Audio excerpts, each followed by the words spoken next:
Guys यो देखिराख्नु भएको अगाडिको चाहिँ यो हाम्रो गाउँको चाहिँ साकेला थान है। यो भित्र चाहिँ ऊ त्यहाँ भित्र चाहिँ साकेला थान छ होइन। त्यो कसैले भन्दै थियो कि अब सञ्जय भाइ पनि विदेश गयो भने कोसँग भिडियो बनाउनुहुन्छ भन्दै हुन्थ्यो होइन।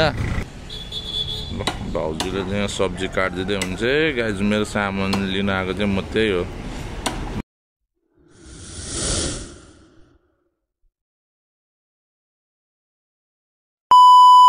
Hello guys, welcome new day new ब्लगमा। फेरि पनि आज एउटा नयाँ ब्लग लिएर आइसकेको छु है। हामी चाहिँ फेरि गाउँबाट स्टार्ट गर्दैछौँ ब्लग चाहिँ। ब्लग भनेको चाहिँ हाम्रो यस्तै गाउँ ठाउँकै मात्रै हुन्छ होइन। आज चाहिँ फेरि हामी कहाँ जाँदैछौँ भन्दाखेरि आज फेरि हामी पानीको बिल तिर्न जाँदैछौँ।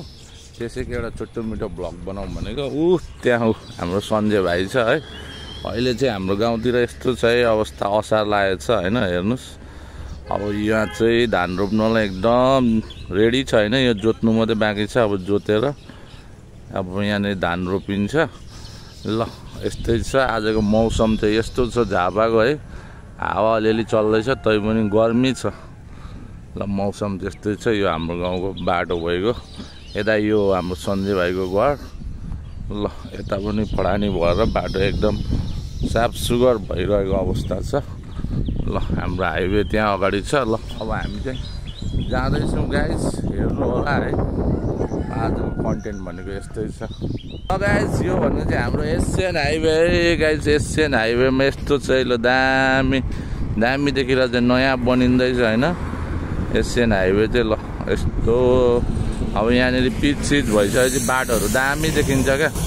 ल हेर्नुहोस् अहिले कस्तो दामी दृश्य देखिरहेछ। ल उतापट्टि भनेको अब हाम्रो यो बाटो पारी भनेको रङ्गशाला भइगयो होइन। यता भनेको काँकरभिटा साइड भने यता भने चाहिँ हाम्रो धरान विराटनगर साइड हो। ल अब हामी चाहिँ यहाँदेखि पारिपट्टिबाट जान्छौँ रङ्गशालातिरबाट जान्छौँ खिच्दै यता हेर्दा भाइ यता हेर्नु है सञ्जय, यता हेर्दा कसैले भन्दै थियो कि अब सञ्जय भाइ पनि विदेश गयो भने कोसँग भिडियो बनाउनुहुन्छ भन्दै हुन्थ्यो होइन। ल मेरो भाइ चाहिँ अब मलाई चाहिँ भिडियोउँदै अहिलेसम्म साथ दिएर चाहिँ विदेश गएपछि कोसँग बनाउनु भाइ त विदेश गएपछि भिडियो यार है।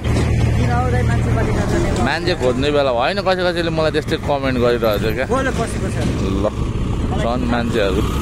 अनि तँलाई कसले चिन्दैन हौ, भिडियोमा भाइरल छ नि त मेरो भिडियोमा। ल गाइस यो भनेको चाहिँ हाम्रो गाउँको आदिवासी रङ्गशाला है गाइस। ल आदिवासी रङ्गशालाको बोर्ड यहाँ देख्नु भइरहेछ होइन। हाम्रो आदिवासी रङ्गशाला भनेको चाहिँ यस्तो छ है। ल यता कम्पाउन्ड घेरिरहेछ। हुन त मैले धेरैचोटि भिडियोमा देखाइसकेँ होइन आदिवासी रङ्गशाला। अहिले चाहिँ हामी यो रङ्गशाला बाटो हुँदै खानेपानीको बिल तिर्नु जाँदैछौँ है गाइस। यताबाट यसो भिडियो गर्दै जानु पर्यो भनेर हामी यो रङ्गशालाको बाटो आएको छौँ। ल रङ्गशाला त्यस्तो छ क्या हाम्रो गाउँको आदिवासी जनजाति रङ्गशाला। ल यस्तो छ है। ल हेर्नुहोस् नजारा यो चाहिँ यत्तिकै छ क्या, नबनिएर यत्तिकै अवस्थामा छ। भर्खर यो वालहरू पनि भर्खर लागेको छ। ल त्यो परको अगाडिको देख्दै गर्नुभएको त्यो पहेँलो त्यो चाहिँ स्मृति पार्क भनिन्छ होइन। त्यो देखिन्छ। ल हेर्नुहोस् कुरोहरू पलाएर यस्तो भइरहेको छ यता भुइँतिर। यहाँ चाहिँ अहिले भनेको बाइकहरू सिक्ने, क्रिकेट खेल्ने, यसो भाइ बहिनीहरू फुटबल खेल्ने बेलुका त्यस्तै चलिरहेछ। ल हेर्नुहोस् आजको मौसम चाहिँ एकदम सफा भएर यस्तो दामी देखिराख्नु भयो चाहिँ मौसम चाहिँ। र हाम्रो खानेपानी भनेको चाहिँ त्यो सिधा अगाडि ट्याङ्की देखिराख्नु भएको छ। उता त्यो पहेँलो अफिस भएको मैले अस्ति पनि भिडियोमा देखाइरहेको थिएँ गाइस। यस्तै छ गाउँघरका भिडियोहरू जे गर्नुहुन्छ तपाईँको डेली लाइफको देखाउनु भन्दै हुन्थ्यो मान्छेहरूले। खासै लाइफमा पनि केही गरिँदैन गर्नु त। यस्तै सानोतिनो कामहरू बिल तिर्नु जाने अन्त के गर्नु जाने त्यसकै भिडियोहरू ल्याउँदैछु गाइस। जल्सी नमानी हेरिदिनु होला है हाम्रो सञ्जय भाइ। फेरि पनि यता गाइस यो देखिराख्नु भएको अगाडिको चाहिँ यो हाम्रो गाउँको चाहिँ साकेला थान है। यो भित्र चाहिँ त्यहाँ भित्र चाहिँ साकेला थान छ होइन त्यो मन्दिर। यहाँ चाहिँ सानो त्यो यो बेलामा चाहिँ नाचिन्छ पूजा गरिन्छ। मैले अस्ति यहाँको भिडियो पनि हालेको थिएँ होइन।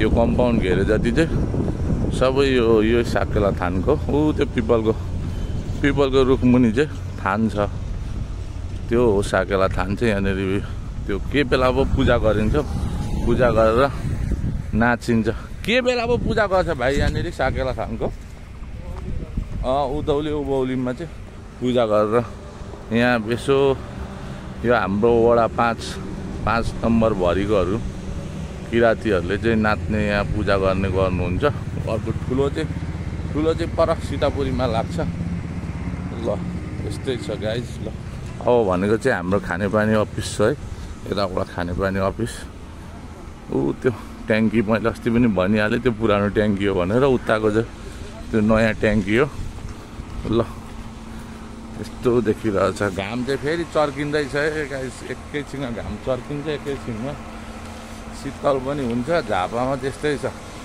हावा चल्दा पनि गर्मी हुन्छ क्या झापाको मौसम त्यस्तो डेन्जर किनभने हामी त अहिले खानेपानी अफिसभित्र आइसक्यौँ गाइस हाम्रो खानेपानी अफिस यही हो मैले अस्ति पनि भिडियोमा देखाइरहेको थिएँ होइन ल यतापट्टि ट्याङ्कीहरू छ हाम्रो काउन्टर चाहिँ त्यहाँ पर छ म काउन्टरमा गएर बिल तिर्नुपर्ने हुन्छ हाम्रो काउन्टर त्यहाँ छ यहाँनिर हो काउन्टर चाहिँ ल म बिल तिर्छु गाइस फाइनली हामीले चाहिँ पानीको बिल तिरेर निस्किसक्यौँ है बिल पनि तिरेर आइसक्यौँ भाइले चाहिँ यहाँ गर्मी भयो भनेर हात खुट्टा भिजाउँदैछ है धारा राखिदिएको छ यहाँ बाहिर खानेपानीले र हामी चाहिँ अहिले यताको गेटबाट निस्किसक्यौँ हाम्रो खानेपानी अफिस चाहिँ यही हो ल अहिले चाहिँ हामी हाइवेमा यस्तो छ हाम्रो हाइवे चाहिँ महेन्द्र राजमार्गलाई चाहिँ अब एसियन हाइवे हुँदैछ चाँडै नै साथीहरू महेन्द्र राजाको चाहिँ यो नाम निशाना हराउँदैछ अब यो इतिहास चाहिँ एसियन हाइवे हुँदैछ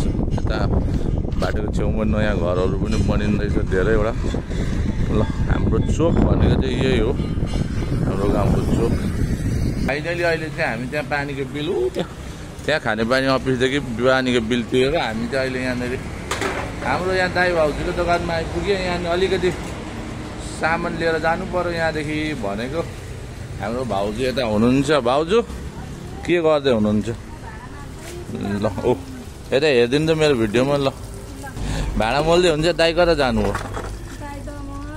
ल मलाई अलिकति सामान दिइहाल्नु त खाना खाइसक्नु भएको हेरिदिनु त एकचोटि क्यामेरामा भाउजू ल भाउजूले चाहिँ सब्जी काटिदिँदै हुन्छ गाइज मेरो सामान लिन आएको चाहिँ म त्यही हो यही मासु लिन आएको यहाँ हाम्रो भाउजूले चाहिँ मासु काटिदिँदै हुन्छ भाउजूको आफ्नै पसल हो यो मासु पसल पनि यता यो पसल पनि भाउजूकै हो यता किराना आइटम पनि यो भाउजूकै है ल हाम्रो भाउजू चाहिँ एकदम व्यवसाय भाउजू हुनुहुन्छ ल व्यवसाय राम्रै गरेर बस्नुभएको छ यता हाँसहरू पनि पाल्नु भएको छ भाउजूले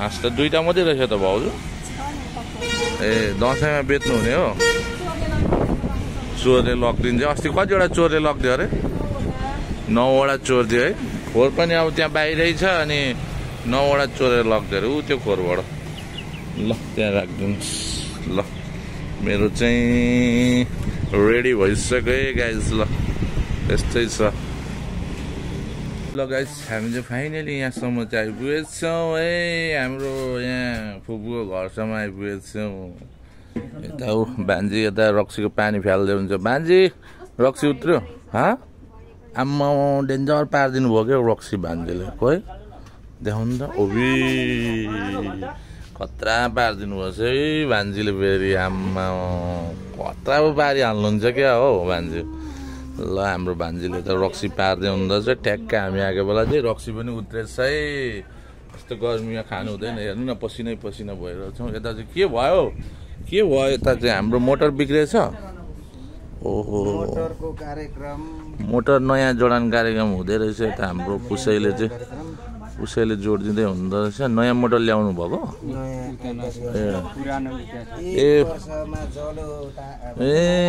पुरानो मोटर चाहिँ यस्तो भएछ जलेर फेरि नयाँ मोटर ल्याउनु भएको रहेछ नयाँ मोटर चाहिँ यता छ कतिको मोटर हो यो हाफको ल नयाँ मोटर चाहिँ जोडान कार्यक्रम हुनु लागेछ र हाम्रो यता हुनुहुन्छ अर्को एकजना मित्र चुप्पी चुप्पी डन हुनुहुन्छ यहाँ चाहिँ चुप्पी खोइ आमा खोइ चुप्पी बोल्दैन क्या फेरि यो चाहिँ होइन बिहान बिहानै चाहिँ आफै बक बक बक बक गर्छ है अहिले चाहिँ बोल्दैन फेरि चुप्पी आमा खोइ आमा कहाँ जानुभयो बोल्छ क्या अरू बेला चाहिँ ऊ त्यो हाम्रो भान्जीलाई बोलाउँछ सिखा भन्छ भान्जीको नाम चाहिँ सिखा होइन अनि बिहान बिहान चाहिँ सिखा भन्छ आमा भन्छ यसले उसलाई मन लाग्यो भने चाहिँ आफै बोल्छ तर यसरी हामीले बोलाउँदा चाहिँ बोल्दैन क्या गाइस यो चाहिँ यस्तो खालको छ अनि यसको नाम चाहिँ हामीले चुप्पी डन राख्दैछ क्या चुप्पी डन हो क्या यसको नाम चाहिँ र अर्को एकजना पनि थियो यहाँ कहाँ गयो त्यो चाहिँ भान्जी अर्को चाहिँ केचप यो चाहिँ अर्कोको चाहिँ केचप राख्दै थियौँ नाम मैले कहाँ गएछ गाइस ल गर्मी भएर चाहिँ हामी एकछिन यहाँ चिसो पानी खानु बसेको है भान्जी त यता व्यस्त हुनुहुँदो रहेछ रक्सी पार्दै हुनुहुन्छ भान्जीले आमा कहाँ जानुभयो अरे भान्जी आमा दमक जानुभएछ ल भान्जीले चाहिँ यता घर एक्लै दोकान पनि छ उता भान्जीले सबै हेर्नुहुन्छ मिस्टर सञ्जय भाइ फेरि यता के हो भाइ के गर्दैछ भाइको चाहिँ फेरि फुर्सद छैन ल परेर च्याटमा व्यस्त भाइको के गर्नु आमा ट्याङ गर्दैछ बापरे हो भाइ चाहिँ यस्तो बिजी छ भाइहरूको चाहिँ दाइहरू चाहिँ हेरेको यहाँ खनाउँदै हुनुहुन्छ रक्सी फाइनली उत्रिसक्यो है गाई चाहिँ हाम्रो ल यो चाहिँ अर्ग्यानिक है अर्ग्यानिक खाने भयो है खाने भयो मिठो अम्मामा तातो हट ओहो अर्ग्यानिक है यो चाहिँ एकदम के गर्यो भान्जी यो पाखन बेतको होइन ल हो मात लागिसक्यो गन्दैले होइन कडा फाइनली हाम्रो अघि मैले भन्दै थिएँ नि अर्को पनि छ भनेर अर्को चाहिँ यहाँ आइसकेको छ त्यो अघिको चाहिँ चुप्पी डन हो होइन यो चाहिँ केचप हो केचप हेर यो कहाँ डुलेर आइस त खाना दिएको भान्जीलाई भात दिएको ए भात खाएन यो केचप चाहिँ गर्मीमा डुलेर आएर नि गर्मी भएर बसिरहेछ मस्त सुत अब डुलेर आइस होइन यो चाहिँ फेरि गाई मासु खाँदैन नि फेरि यसले मासु चाहिँ नखाने खालको यो कुकुर हो क्या फेरि यो कुकुर पनि भन्नु त नहुने हो है केचप हो यसको नाम चाहिँ तर मासु खाँदैन क्या यसले नि भान्जी यसले मासु नै खाँदैन है हो मासु नै खाँदैन क्या यसले त्यस्तो खालको चाहिँ धेरै राम्रो छ ज्ञानी एकदम सबै कुरा बुझ्छ यसले गर्मी भयो त्यहाँ सिमेन्टको चिसोमा सुत्दैछ पक तल अहिले भरे फेन लगाइदिन्छु म ल गाइस फाइनली हाम्रो चिसो पानी आइसक्यो चिसो पानी अब हामी चट्ट लाएर यो गर्मीमा चाहिँ चिसो पानी खान्छौँ अनि यहाँदेखि चाहिँ म लाग्नुपर्ने हुन्छ ल चिसो पानी पनि यस्तो कोकको बोतलमा आउँछ है हाम्रो गाउँतिर चाहिँ तपाईँहरूकोमा कस्तो हुन्छ हाम्रोतिर चाहिँ कोकको बोतलमा आउँछ चिसो पानी त खाने कि नखाने पानी ओइ के हो कोक खानु हुँदैन क्या ज्यान त्यतिकै यत्रो मोटो छ मेरो मुला त्यस्तो कोकहरू खाएपछि झन् मोटो हुन्छु क्या अब स्लिम हुनुपर्ने छ यहाँनिर मान्छेहरूले साह्रो मोटो भयो भन्दैछ स्लिम हुनुपर्छ ल गाइस अब हामी पानी खान्छौँ है गाइस फाइनली पानी सानी पनि खाइसक्यो हामी दुई भाइले अब म चाहिँ यहाँदेखि लाग्छु घरतिर होइन ल आजको भिडियो चाहिँ यस्तै भयो के कस्तो लाग्यो खासै राम्रो कन्टेन्ट त छैन तैपनि अब यताउता गरेको देखाउनु कोसिस गरिरहेछु है आफ्नो डेली लाइफको देखाउनु कोसिस गरिरहेछु अब राम्रो लागे पनि नलागे पनि अहिलेसम्म हेरिदिनु भएकोमा धन्यवाद भन्दै गाइस लाइक कमेन्ट अनि यदि च्यानलमा नयाँ हुनुहुन्छ भने च्यानललाई सब्सक्राइब गरेर छेउमा रहेको बेल आइकनलाई दबाइदिनु भन्दै फेरि नेक्स्ट ब्लगमा भेटौँ भन्दै आजलाई टाटा बाई बाई गाइस।